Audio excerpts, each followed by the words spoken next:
No, we were talking about the budget, the films. Yeah. You manage low budget. Well, because first of all, we don't inflate our own salaries. We get the actors to sort of participate, or whether it is a star or, and they would like to, they all like to benefit once the film is successful. They all have percentages in it and they all reap benefits. It's much better that way. Because, on the kind of films we do, they have a special appeal, a special market. So you want to keep it as small as possible so that the investors or the distributors or whoever is involved with you, the banks who are involved with you, they don't take a bigger risk as such. Was it a problem getting stars like Anthony Hopkins? No, not at all. We sent him the script and he immediately liked it, and this was before Silence of the Lambs, and he did it for a very reasonable amount of money, and the next film, Remains of the Day, he got a very good salary. So, it all depends on what the circumstances are and how much an actor wants to do the film. And that, of course, is dependent on the director, the producer, the writer.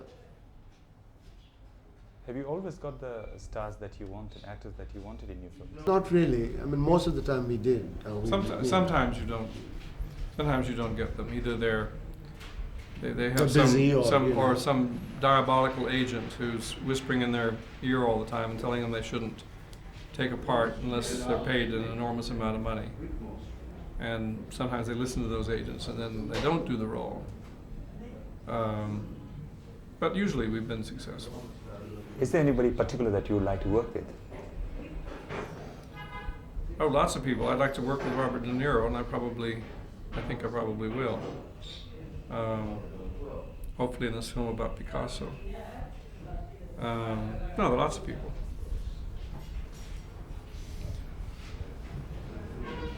Don't you like to do a big budget film sometimes? No. Lavish, big budget. But even in our small budget films, they look so lavish that if we were to do big budget films, I don't know what they would look like. What would you get with the big budget? More salaries for people, that's all. Our films already look extremely lavish.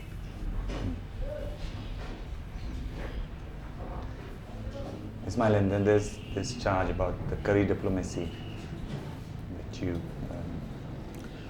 Well, the main thing is that I like to cook and I like to entertain people, and particularly my crew and actors, so that we are all together once a week. So I cook for them, and they all enjoy it because normally on the set you're all the time so busy that this is an opportunity for everybody to get together. We were talking to Shashi about the kind of films that you've been doing, and he mentioned that he's always been telling you that you basically can do some kind of chamber music in which there's such a couple of people and then you go into great details, but you can't really do a big symphony. But he feels that Howard's End is a film which is really big symphony. So was there any change in your approach to filmmaking? Did it change in any way when you were doing Howard's End? Not really. No, it was just everything we'd done, but more so.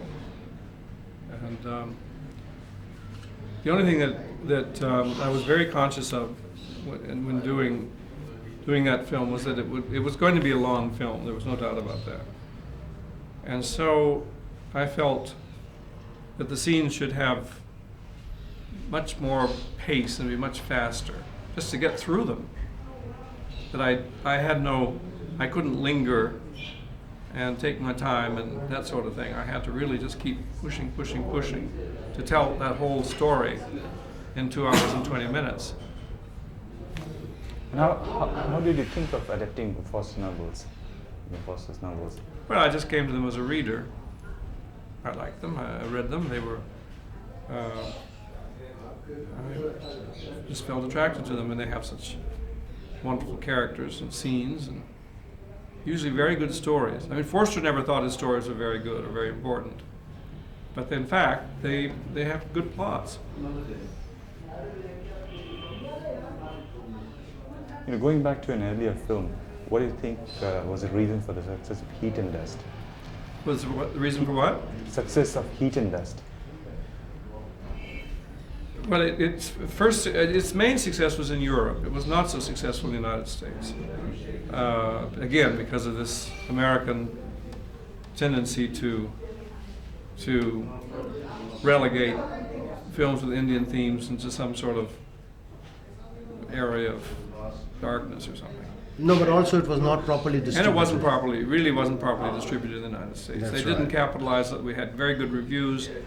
A new star, Greta. Greta Skaki was introduced in the film, and she was terrific, and they could have done more, but they just The people who were distributing it, they were moved from one department to the other department, and then this was Universal Pictures, and they couldn't, because if there is not a big investment from a major distributor, they tend to sort of slack, and not do a good job. They expect the film to make, a tremendous amount of money in its first week or two, and then they think they don't have to do anything after that. I mean, it's just they sort of throw it in there and then expect the film to perform, but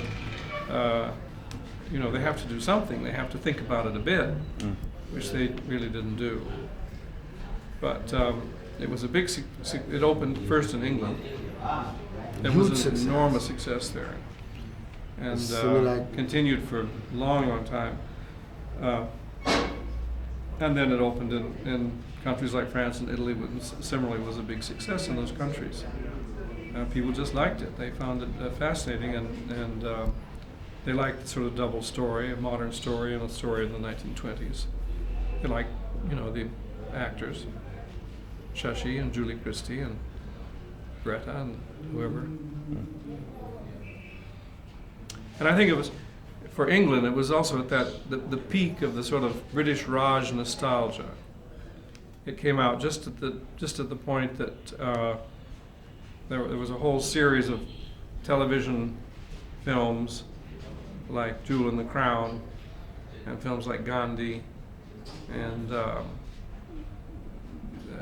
it was just that it hit the peak of that. Actually, it was a little bit before. No, it was before also. Not before Jewel in the Crown. Jewel in the Crown was first, but it was. I think it came along before Gandhi, and before Passage to India.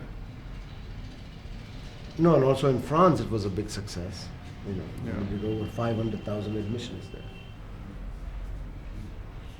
Italy, France, Germany. What did you like about Room with a View? Like about it? Yeah. Most everything.